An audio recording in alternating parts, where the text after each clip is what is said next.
네, 안녕하세요. 한국외대 김용렬입니다. 반갑습니다, 여러분. 저희 복잡성 학회가, 교육학회가, 이제 창립한 지 2년이 지나가고 있습니다. 첫 번째 학술대회를 지금 개최를 하고 있습니다. 참 의미있고 뜻깊은 이 시간인데요. 오늘, 기조발제를 하게 돼서 저 또한 영광이고요. 저도 몸담고 있는 학회가 계속 발전할 수 있기를 바라면서 오늘 준비한 내용을 제가 말씀드리도록 하겠습니다. 사실 오늘 이 자리에 현장에 와 계신 네,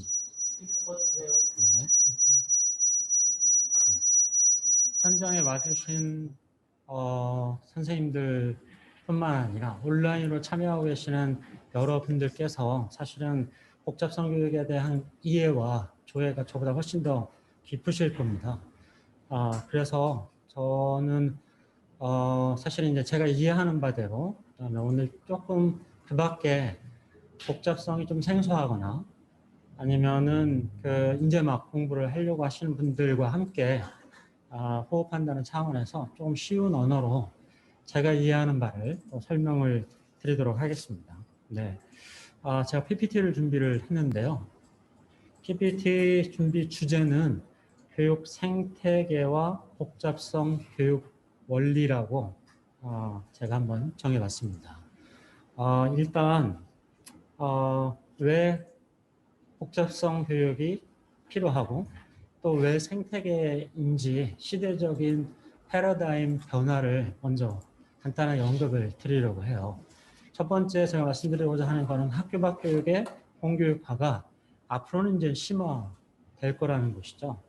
지금 코로나 시대에 언택트의 교육 방법이 지금 적용이 되고 있죠. 그래서 기존에 우리 상상 속에 있었던 그리고 경험 속에 있었던 학교라는 시설, 교실이라는 공간, 그 다음에 교과서라는 매체에 대한 기존의 틀이 하나씩 하나씩 깨지고 있습니다. 그래서 교실이 없는 학교가 실제로 이루어지고 있고요. 교실 밖에서 배움 활동이 이루어지고 있습니다. 기존에 공교육하면은 학교만을 의미를 했겠지만 이제부터는 학교의 울타리가 낮아지고 학교와 지역 사이가 연결되는 이런 구조가 될 겁니다. 그랬을 때 하나의 지역, 학교를 포함해서 하나의 지역이 일종의 교육 생태계 개념으로 접근이 될 겁니다. 그랬을 때 우리가 어떤 준비를 해야 되고 복잡성 원리가 어떻게 적용되는지를 우리는 좀 더 심도 있게 고민을 해봐야 될 시점인 것이죠. 두 번째 특징은 혹은 패러다임의 변화는 탈중심적 연대의 시작입니다. 포스트 모던한 시대에서 중심성의 해체는 교육학 혹은 교육 실천에서도 지금 나타나고 있는 것이죠. 탈중심성이라는 말을 달리 이렇게 표현을 해보면은 주체에 다양합니다. 그래서 과거에 학생, 학부모, 교사라는 교육 주체가 이제는 지역의 주민도 오는 거고 사회적 경제도 들어오고 있고요. 일반 자치도 지금 들어오고 있는 겁니다. 이렇게 주체와 그다음에 실천이 다양화됐을 때 이 복잡다기해지는 특성들을 우리가 어떻게 담아내고 그걸 어떻게 승화시킬 거냐. 이건 또한 우리의 과제이기도 한 것이죠.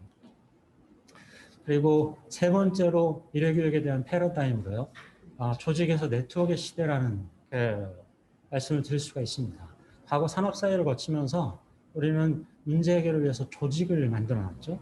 그리고 조직이 추구하는 원리 원칙은 예를 들면 효과성과 효율성입니다. 그리고 이 효과성과 효율성이라는 원칙을 추구하기 위해서 전문화 혹은 분업화라는 방법을 취하게 됩니다. 이 분업이 산업사회에서 얘기되는 게 아니라요. 교육에도 그대로 투영이 되는데요. 예를 들면 교육에서 아이들에게 가르침, 교수학습이라는 것이 교과로 구분됩니다. 예를 들면 국어, 영어, 수학, 과학, 사회. 사회 내에서도 4, 5개의 세부 분야가 있고요. 과학도 마찬가지입니다. 하지만 우리의 삶에서 필요한 것은 종합적인 문제 해결 역량이지 교과화된 지식은 아니거든요. 근데 이러한 분업이라는 그동안의 산업사회의 어떤 패러다임이 그대로 교육에 투영되고 있고요. 또 학생들도 학급과 학년으로 구분돼서 상호작용이 제한되고요. 학교와 학교가 서로 협력할 필요가 없는 사회가 되어버렸고요.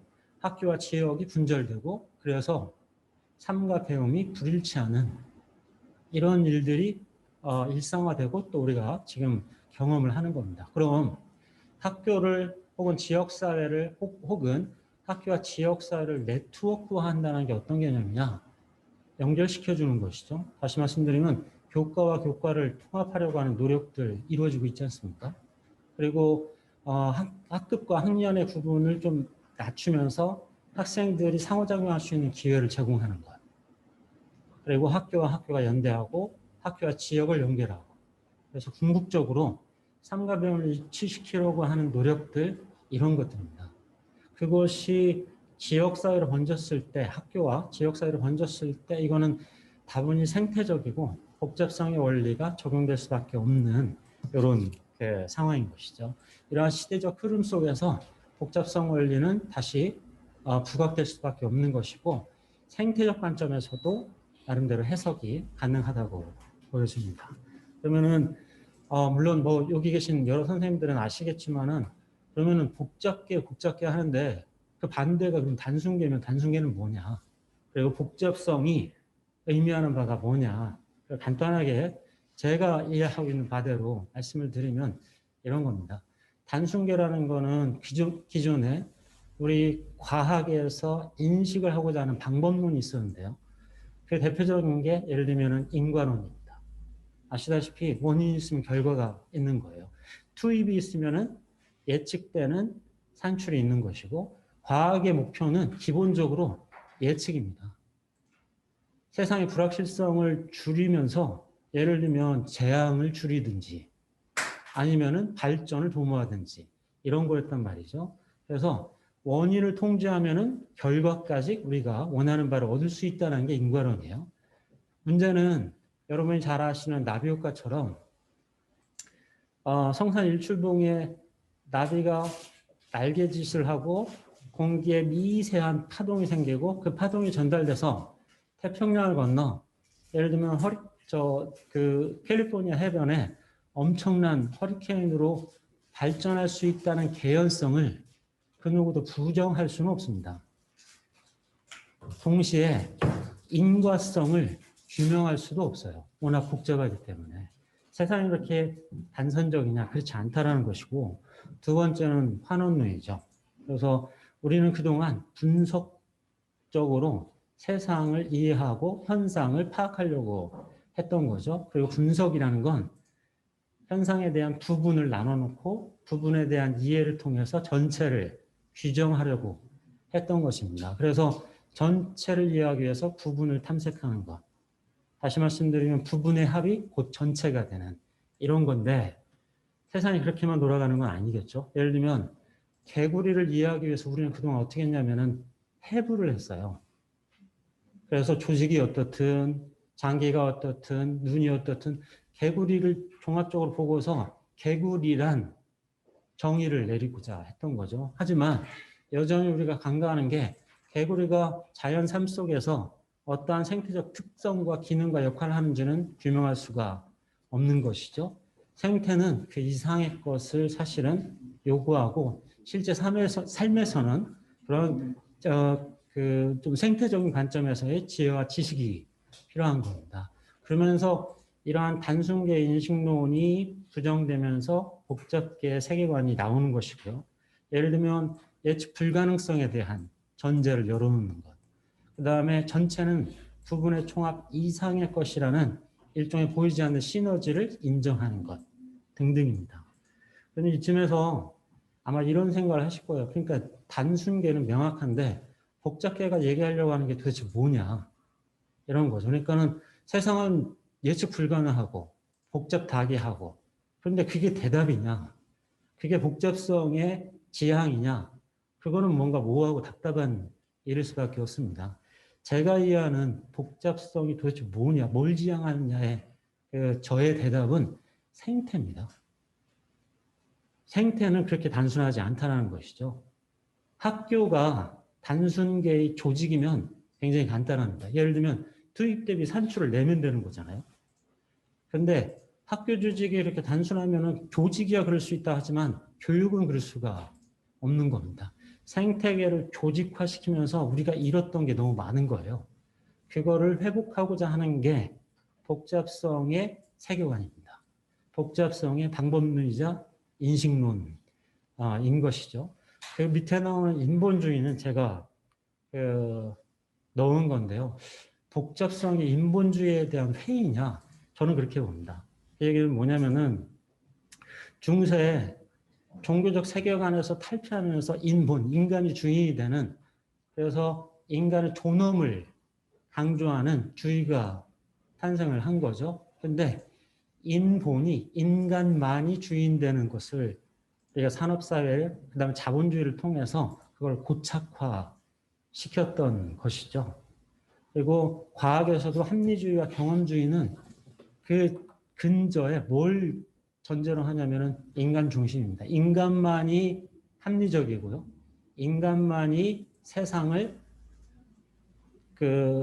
제한할 수 있고 정의할 수 있고 조정할 수 있다라는 그런 인간 중심 사상이 있는 겁니다. 근데 복잡계는 그러지 않습니다. 더군다나 생태성은 혹은 생태계는 인간만이 중심이 되는 것을 부정할 수밖에 없는 그런 부분이 있습니다. 그래서 복잡계가 추구하는 바는 뭐냐? 결국은 세계관입니다. 단선적 세계관에서 벗어나서 생태가 도대체 어떻게 작동하지? 그러니까 학교가 조직이면 단순해지는데요. 문제는 잃었던 걸 너무 많이 있었던 교육의 본질이라든지 그다음에 성장이라든지 이런 것들을 많이 잃었던 것이죠. 그러면서 복잡성의 어떤 세계관은 그 잃었던 걸 다시 한번 곱씹어보고 본질을 추구하는 그런 대안적 접근이라고 보실 수가 있을 것 같습니다. 생태계의 특징과 개념을 제가 30분이면 얼마 더 남은 거죠? 5분이요? 네. 그래서 5분에 설명을 드리기가 좀 어려운데요. 생태계의 특징을 이렇게 살펴봤습니다. 살아있는 것에 대한 것이고요. 특징은 네트워크화되어 있고 그 다음에 선순환적 구조를 가지고 있는 것이죠. 그러니까 소멸과 죽음은 다른 것에 대한 양분을 제공하는 것 혹은 탄생을 의미하는 것입니다. 그러면은 이러한 생태계의 특징을 교육 생태계에 적용할 수 있느냐? 당연히 적용이 돼야 될 것이고요. 거기에는 네트워크 구조가 있어야 되고 배움과 성장은 상호작용을 통해서 자생성을 가지고 이루어져야 될 부분이고요. 그 성장이 개인적 성장일 수도 있겠지만 전체가 다 진화하는 공진화 개념을 가져야만 되는 겁니다.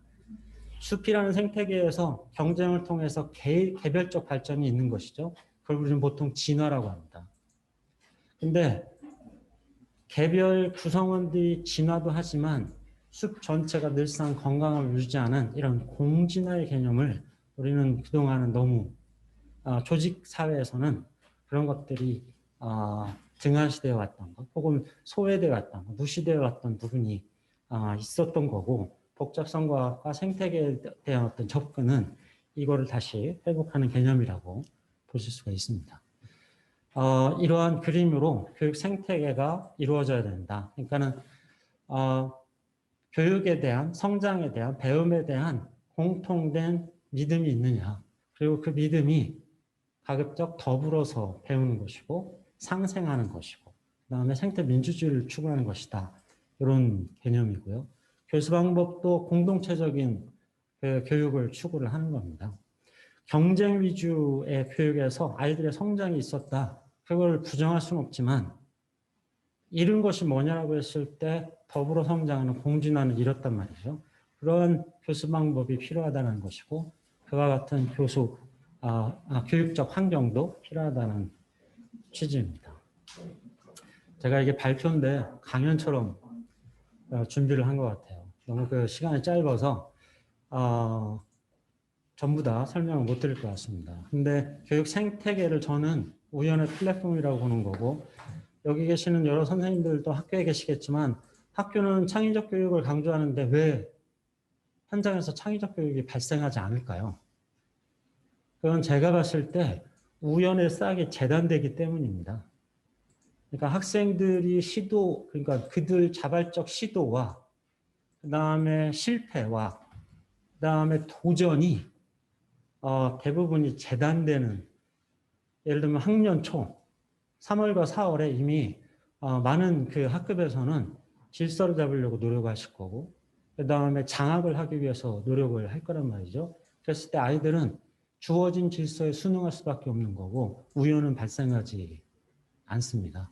우연이 없다는 얘기는 혼란스러움이 없다는 얘기고 혼란의 역동도 없다는 것이고요. 당연히 자기조직화나 창발도 이루어질 수가 없습니다.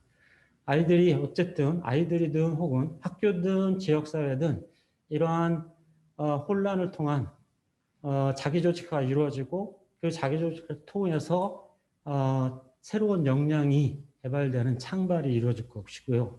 그 창발을 통해서 공진화라는 그런 순환적 시스템이 구축이 됐을 때 우리는 교육 생태계의 작동 원리라고 설명할 수 있을 것 같습니다.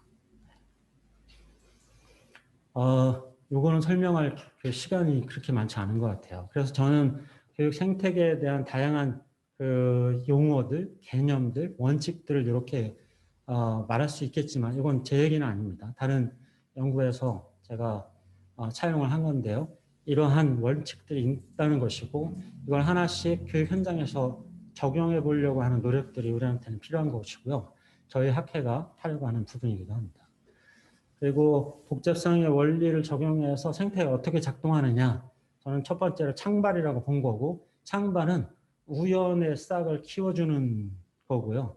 그 다음에 우연의 플랫폼을 제공하는 것이고 학급이든 학교든 지역사회든 이러한 기회를 제공하는 것이 생태적 교육 환경을 조성하는 것이다. 이런 얘기고요. 창발의 의미는 이런 겁니다. 원래는 없었던 새로운 질서 혹은 새로운 능력이 발현되는 게 창발인 거죠. 혼자서는 못하는데 여럿이 해보니까 되더라. 창발이 이루어진 겁니다. 원래는 이거 안 됐었는데 이런 것도 되네. 학급에서 그걸 경험하신다면 그거는 창발이 이루어지고 시너지가 발현된 것이라고 볼 수 있는 것이죠. 그런데 이런 일들이 보통은 안 이루어지죠. 교과서에 제시된 부분을 급급하게 가르치려고 한다면 그런 이제 창발적 교육은 아닌 것이죠. 필연적 우연이라는 표현을 저는 쓰는데요. 그러니까 우연이 없으면 필연이 발생하지 않습니다. 그리고 그 우연을 통해서 필연적 결과로 그 도달이 되는 것이고요. 근데 우리는 우연을 재단하기 때문에 필연이 발생을 안 하는 것이고 그걸 달리 말씀드리면 자기조직화가 이루어지지 않는 겁니다. 아이들이 스스로 잡아갈 수 있는 자기조직화가 이루어지지 않는 거고 학급도 마찬가지고 지역사회도 마찬가지죠. 자기조직화의 원리, 그 다음에 혼돈의 가장자리라는 개념, 혼돈의 가장자리를 조성해 줄 수 있느냐. 그러니까는 무질서와 질서가 혼재하는 이런 상황을 만들어 줄 수 있느냐. 하지만 그 무질서가 작고 막연한 무질서가 아니라 하나의 중심성을 가질 수 있는 이상한 끌개 역할을 교사가 할 수 있느냐. 혹은 교사가 만들어 놓은 단순한 규칙이 있느냐. 혹은 문화가 있느냐. 이것이 이제 관건이 되겠죠. 느슨한 연대도 사실은 이런 프랙탈이라는 개념에서 찾아볼 수 있을 것 같습니다. 그러니까는 어쨌든 예를 들면 3학년 2반을 보면은 그 3학년 2반에 있는 아이들의 특성을 알 수 있어야 되고요. 3학년 2반의 어떤 한 개인 아이를 보면서 3학년 2반의 공동체성을 느낄 수 있으면 프랙탈이 일어난 거예요. 그래서 부분은 전체를 담고 전체는 다시 부분을 담는 이런 켜켜이 네스티드 되는 구조가 있느냐. 그리고 만들어 나갈 수 있으니까 서로가 서로를 닮아가게 만드는 학교의 지역의 교육 문화를 창출할 수 있느냐. 이게 관건인 것이죠. 진화에 대한 부분입니다. 아까 그 생태계 얘기했을 때 생태계는 약육강식이 있는 곳입니다. 그렇게 아름다운 곳은 아니에요. 늘상. 그러면은 먹이사슬이라는 이 단계에서 공진화라는 걸 찾아볼 수 있느냐 이런 문제 제기를 할 수 있습니다. 어쨌든 개별 구성원들은 경쟁을 통해서 진화를 하는 것이고요. 그 안에서 숲 안에서 그러니까 호랑이와 사슴이 경쟁을 통해서 진화를 하듯이 개별적 성장이 이루어지지만 우리가 간과해서는 안 되는 게 숲은 여전히 건강함을 유지한다는 이런 공진화의 개념이고 공진화가 추구하는 본질적인 지향이 어떤 거냐? 저는 생태민주주의라고 표현을 하고 싶습니다. 아까 말씀드렸던 인본, 휴머니즘이요. 자본주의를 만나서 생태가 복원할 수 없는 정도의 착취가 이루어지고 있어요. 그러다 보니까 생태성이 깨지는 부분이죠. 그러니까 우리가 남들과 더불어서 산다라는 개념이 사람 대 사람의 개념일 수 있지만 사람과 자연의 개념일 수도 있습니다. 이제는 그런 생태적인 생태 민주주의를 가르쳐야 되는 것이고 공진화는 그 부분에 대한 지향입니다. 생태 민주주의에 대한 그 지향이라고 볼 수 있는 것이고 지역교육 생태계라는 건 다름 아닌 이러한 배움에 있어서의 시간과 장소, 대상을 불문하면서 생태민주주의를 실현하는 장이다. 이런 말씀을 드리면서 제가 준비한 내용을 마치도록 하겠습니다. 네, 감사합니다.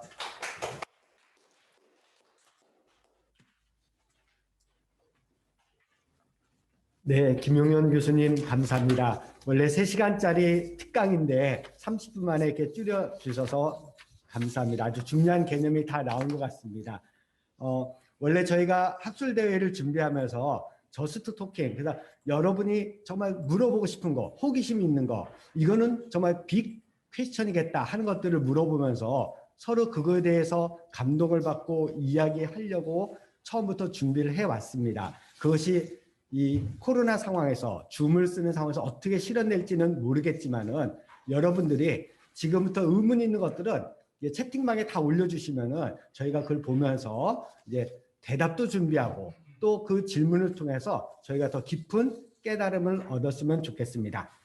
예,